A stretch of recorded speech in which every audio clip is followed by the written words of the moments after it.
On va voir dans ce tutoriel comment créer un téléchargement et un article dans votre base de données. Tout d'abord, on va dans Download. Vous avez un contenu de démo que vous pouvez, si vous souhaitez, supprimer en un clic en sélectionnant Action groupée, mettre à la corbeille, appliquer et tout disparaît. Pour en ajouter un nouveau, c'est ici. Vous mettez un titre. Le plus important, ajouter un fichier. Et là, vous rentrez un URL de fichier. Pour rappel, aucun de vos fichiers, vos œuvres, ne sont stockés sur le centre de téléchargement.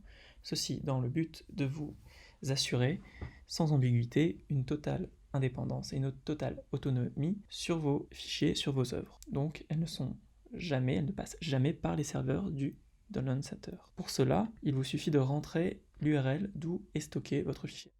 Vous pouvez utiliser deux systèmes de stockage pour vos fichiers, soit le système de stockage de Google Drive, soit Amazon S3. Ces deux systèmes de stockage fonctionnent avec votre centre de téléchargement et permettent un téléchargement de vos fichiers par les visiteurs de manière complètement transparente.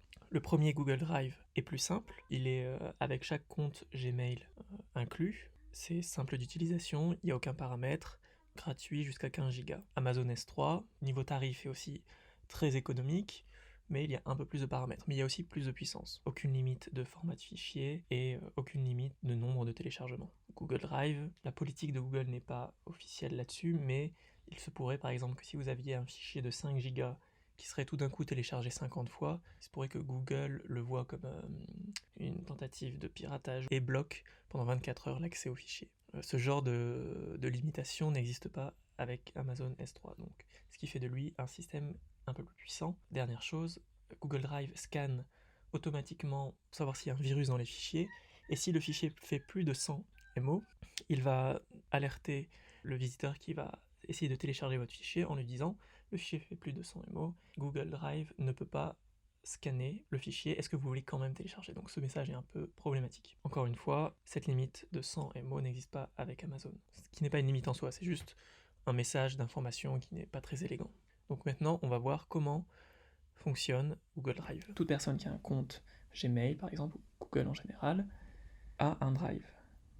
Là, vous avez l'habitude, pour ceux qui ont une adresse Gmail, d'aller dans Gmail, mais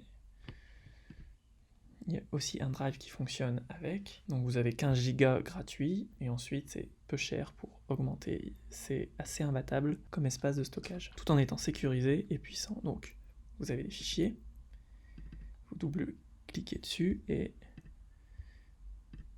vous avez une section partagée.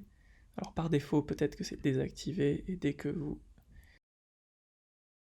cliquez sur obtenir le lien de partage, voilà, ça devient visible et vous avez ce lien. Donc il suffit de copier le lien et d'aller le copier ici dans votre entrée. Alors pour Google Drive, c'est important de voir qu'il y a bien à la fin de l'URL View Sharing. Ensuite, vous pouvez restreindre le téléchargement. On le verra dans un autre tutoriel avec tout ce qui est abonnement, mais par exemple, une personne qui s'inscrit, par exemple un compte gratuit avec un niveau 1, pourra télécharger, mais une personne qui ne serait pas inscrite ou qui n'aurait pas le niveau 1 ne pourrait pas télécharger le fichier. Ou alors, par exemple, si vous voudriez mettre un niveau d'abonnement au-dessus qui serait payant, vous pouvez mettre le niveau 2.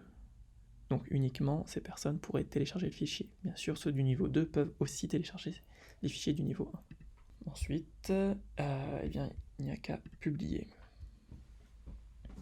Une fois que c'est publié, vous avez un identifiant, la 960. Cet identifié va nous servir pour créer l'article de la base de données. Donc vous appuyez sur Work, là on est dans Work, pareil un contenu démo que vous pouvez supprimer, et là vous appuyez sur Ajouter. Pareil, un titre, une description. Alors c'est là qu'on met l'identifiant, 960. Le type de fichier, c'est important pour ceux qui s'apprêtent à télécharger un fichier de savoir ce qu'ils auront. Là c'est un JPEG, la taille aussi, c'était de l'ordre de 60 KO.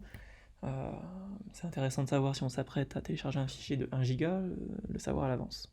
Vous pouvez ajouter une image, une vidéo, donc là un lien d'une vidéo hébergée par Vimeo ou YouTube, ou un iframe et du code en général pour être un peu plus libre. Là on va juste mettre une image, voilà. Ensuite, il y a la catégorie de projet. Ça, c'est important pour la base de données, pour qu'on puisse chercher et trier les résultats par projet. Donc, vous pouvez mettre un projet existant ou appuyer sur le petit plus pour créer une catégorie. Pareil pour la technique. Là, vous pouvez choisir, Fab, d'afficher ou pas le bouton fabrication. Le bouton fabrication permet de diriger l'utilisateur vers des informations, une aide pour fabriquer vos fichiers. Par exemple, pour trouver un site qui va imprimer en 3D, faire une découpe laser ou je ne sais quoi pour votre fichier. Donc si ce n'est pas pertinent, vous pouvez le désactiver. Ici, définir une image en avant, c'est important pour la base de données. Quand on regarde les articles dans la base de données, on a une illustration. Et quand ça c'est fait, vous pouvez publier. On regarde ce que ça donne. Voilà, test. On appuie ici, donc on a les infos qu'on a rentrées. Test. Et hop, le fichier est téléchargé, on le voit ici. Quand on accède à la base de données, alors on a dû le rentrer sous peinture, donc bon, le test, il est là. Ça se met automatiquement dans la base de données.